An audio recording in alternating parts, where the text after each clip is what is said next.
T'as déjà entendu cette phrase de Kalash criminel? Que le Mumba, ils auront une dent. Allez, je t'explique ça en 60 secondes, mais avant de commencer, n'oublie pas de t'abonner, liker et partager. Cette phrase de Kalash criminel résume une tragédie, le meurtre d'un héros africain et l'hypocrisie des anciens colonisateurs.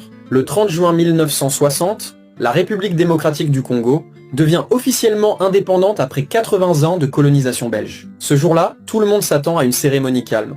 Le roi Baudouin félicite la Belgique pour avoir civilisé le Congo. Mais Patrice Lumumba, fraîchement élu Premier ministre, prend la parole sans que ce soit prévu et balance un discours historique. Car cette indépendance du Congo, si elle est proclamée aujourd'hui dans l'attente avec la Belgique, pays ami avec qui nous traitons d'égal à égal, ni les Congolais du décenniement ne pourra jamais oublier cependant que c'est par la lutte qu'il a été conquise.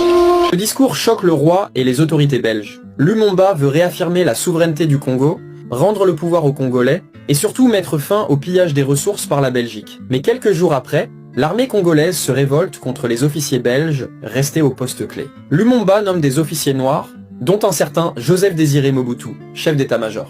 La Belgique réagit en envoyant 10 000 soldats sans autorisation, pour soi-disant protéger ses ressortissants. Le 11 juillet 1960, Moïse Tshombe, soutenu par les Belges, déclare l'indépendance de la région du Katanga, riche en minerais. C'est le début de la guerre civile. Isolé, Lumumba demande de l'aide à l'ONU, mais elle ne répond pas. Il se tourne alors vers l'URSS, ce qui inquiète les USA et la Belgique en pleine guerre froide. Le 5 septembre 1960, le président Kasavubu limoge Lumumba. Quelques semaines plus tard, Mobutu, avec le soutien de l'Occident, prend le pouvoir. Lumumba est arrêté, battu, transféré au Katanga et assassiné le 17 janvier 1961 avec 2 compagnons. Son corps est dissous dans de l'acide par des mercenaires belges. Il ne reste aucune trace, sauf une dent.